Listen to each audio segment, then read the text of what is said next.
G'day fans, and today I will be reviewing the Cats up against the Suns. Round 22, so close to finals, and this game was a good one, a good result for the Cats. Probably not great for a neutral fan, but that's okay. I'll be talking from a Cats perspective, so happy Cats fans once again. A 10-goal win for Geelong up on the Gold Coast, probably one of their most convincing wins up at Metricon. I feel like over the years they haven't been that convincing outside of the second half of the 2011 game where we belted them by 11 goals in the end after trailing by 20 at half time. Probably that game in 2018 where we won by 84. So outside of that, I think a lot of them have been unconvincing wins or we've been demolished. But yeah, I mean, it's about when you play people and not who you play. And I feel like we played Gold Coast 6 or 7 weeks ago. Gee, it would have been line ball, I think. And yeah, we found a way to kick away on the scoreboard and really put a gap between us and the Suns.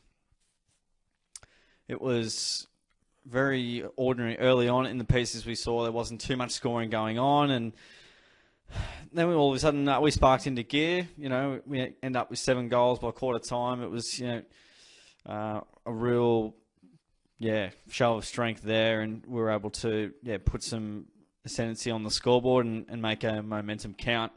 When you start off like that, it's great. I think we would have kicked 7 goals in the opening term at least twice this year, potentially even more. But yeah, starting off well is obviously critical, and it's really positive to see inroads made on that and starting on the right foot rather than try and start on the right foot here when the game's gone or too irretrievable to come back. So, like what I'm seeing there, a great start from the stoppages and from the source. We were super strong around the contest. Gold Coast unfortunately butchered the ball moving out of the back line.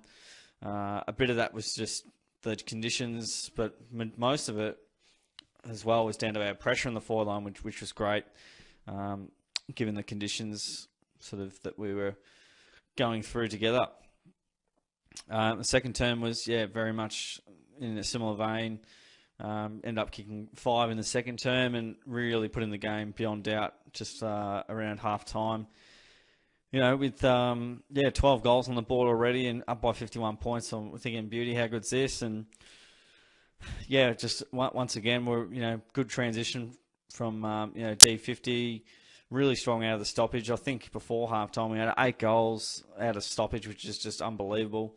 Not sustainable, but unbelievable is definitely the right word. So that just means the guys in the engine room are doing amazing work, and obviously that's what was helping us get scores as opposed to turnover, which we kicked it's just shy of 4 goals before half time. Second half definitely was probably non-event with just 6 goals. Goals dried up. Cats put the queue in the rack, parked the bus just to conserve energy, and they didn't want to win by. I mean, it's nothing really to be gained. We locked in top spot as a result of this game, which was really good. Gold Coast kicked 3 in 3 minutes. That's it, and then there was nothing else after that. So they gave a bit of a yelp there. That was probably the only patch in the game where they had some kind of momentum, and they did that through their work rate and just their hunger in the contest, and probably just works a little bit harder than we did. So they kicked 3 pretty quickly, but then took full control, which was really good and really professional by the Cats. So last quarter ended up with the 3 goals, and Parfitt almost made a meal of it at the end there. So but really impressed again with the pressure from the boys. The ball movement was, really prolific. There was a couple of turnovers and some errors, definitely from both sides. And I feel like the scoreline here probably again flatters them a bit. The Suns, that is. And had we been a bit cleaner, we might have been able to make it 80 or 90 points. And I reckon if we really wanted to go foot to the throat in the second half, which wouldn't have gain much, really.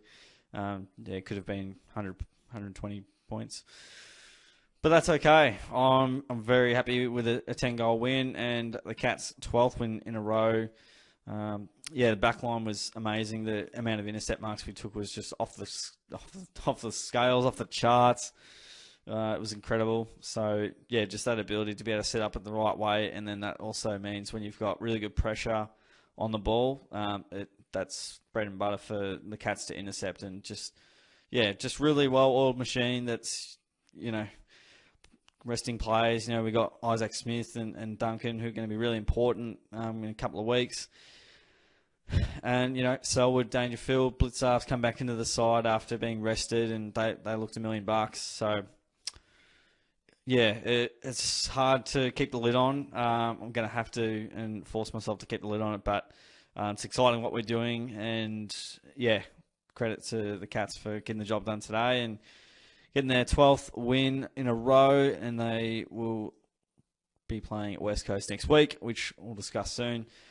But let's get stuck into the stats, the meat and potatoes. So just under 65 more disposals than they did.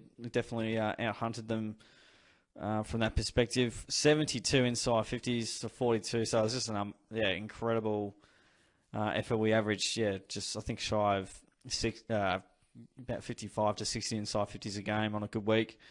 But we had so much supply, it was crazy. It was really good. Disposal efficiency was definitely not going well early. I think Gold Coast were going at 43%. We weren't going that well. I think we're at 65, and 71's not too shabby for those conditions. Good efficiency inside 50, which is what kind of makes us really dangerous. Gold Coast probably not so much on that front, which is credit to the pressure coming from the Cats, forwards and mids, and also the stinginess of the defensive line. Got some more free kicks, hit-outs. Wits did well there. Clearances were even Stevens on both setting clearances and stoppages. I love this. Plus 26, which is absolute smashing in the contested ball. So, we belted them up around the footy and got some significant advantage out of that. On the outside as well, did nicely, and turnovers, Gold Coast turnover more. High marking game for a slippery match. 18 marks inside 58. It's just so hard to stop when you have that many opportunities in the air. Contested marks, speaking of being good in the air, 13 to 6, did really well, sort of inside 15 around the ground, and obviously led for a good chunk of it. Tackles, Gold Coast just got the job done there. Tackles inside 50, love that as well. These are the two stats I love the most. If we're to go deep into September, tackles inside 50 and contested ball, love it. Absolutely love it. Plenty more 1%ers, which is great, and I reckon that's all she wrote on the stats front for the team. Now let's get stuck into the players. Really tough to give the votes this week because there was a lot of players that played well, and there was no one that was outstanding, which I think is symbolic of just the nature and journey we're going through at the moment, with not relying on a single player to do any one thing, but the team as a collective being able to play as a team, gel together, and do what's required to get the result we need. Votes are tricky though, and I've got to pick. I'll go 3 to Jeremy Cameron. He got 3 goals, 3, 2, not 2 goals, 1. You got the 21 disposals, 8 marks, 3 tackles, a couple of clearances in there, goal assists as well. So he's involved in everything. Katie kicked a bit straighter, and he probably had some getter ones. I reckon he could have had 5 on the board, but he was a real force up forward and unstoppable at times. Had he kicked a bit straighter, would have been a really big night. But I thought, to get that kind of ball and also be a presence inside 50 was really good. 2 votes to Stengel, 3 goals, 15 touches, and 9 tackles, which was absolutely... No, that's Tom Atkins, my bad. On the tackle front, unless Stengel also got 9. No, he got 5 tackles, 3 tackles. I've lost the plot. Stengel, was really important early when there wasn't much going on. We needed a bit of a spark. He provided that for us, and he was really good. Had some silky skills around goals and converted when needed. So, he was brilliant, especially when the game was on the line early on in the match. One vote to Mark Blitzarves. He kicked a couple of goals, 27 touches, 6 marks, 4 tackles, 3 clearances.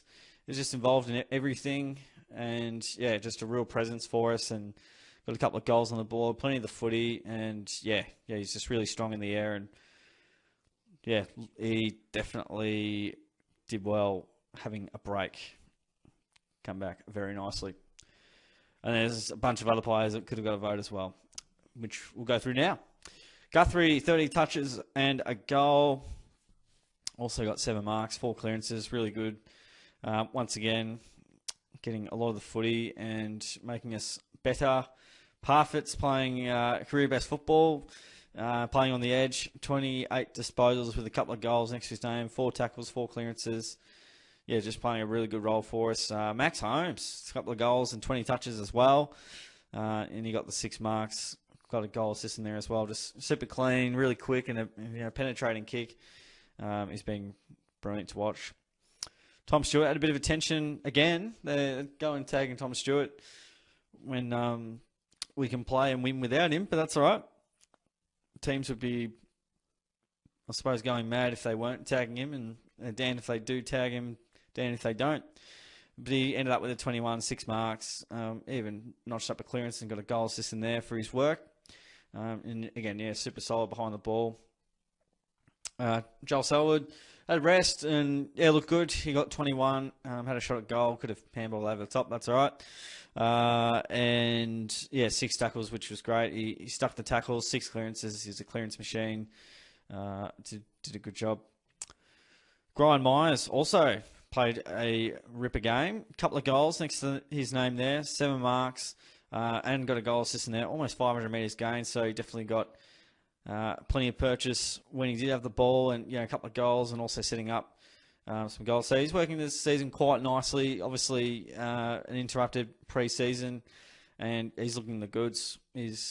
Especially his last few weeks, he's come along nicely. Paddy was a battering ram bull. He was nuts, but he got 24. 6 marks, 7 clearances, got a goal assist in there as well. Missed one as well. Needs to work on that goal kicking, but I don't think it'll ever get better. His return was really good, and he was super hungry and super strong, and really helped us out big time in the clinches. Menegolas game was solid. He kicked a goal, had 19 touches as well, and again, his precision kicking was elite, and love the way he goes about it. Tui's game was good. He got 18 touches, kicked a goal as well. Even got a clearance for his own work there. He's normally super strong and stands up. And those moments where you get tackled, he finds a way out, or he manages to find a handball, which is just positive for the side.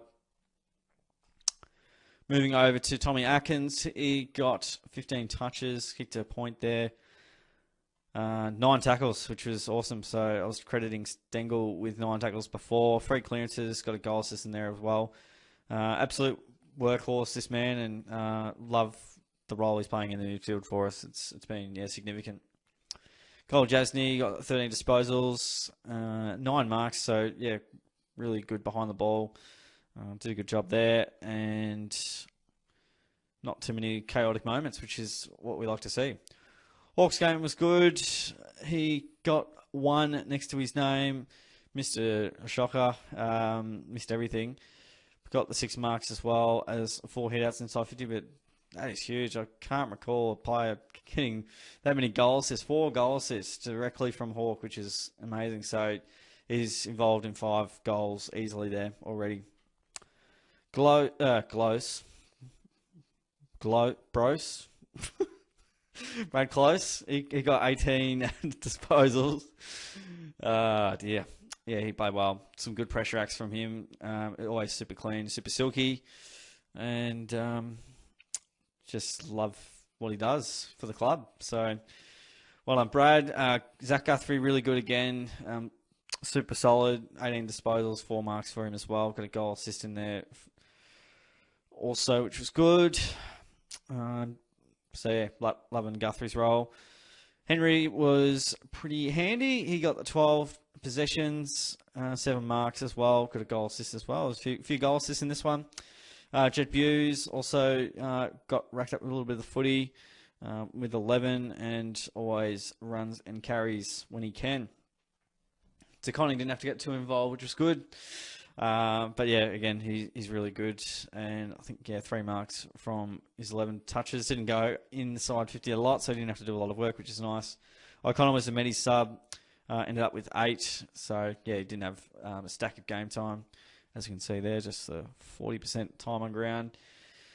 Stanley's a bit concerning with the injury he had, but yeah, 4 touches, so he's quite, but ended up, with goal assist in there, but a bit of injury. And Rowan also had an injury, didn't get super involved in the game, just the 1 tackle, 8 touches.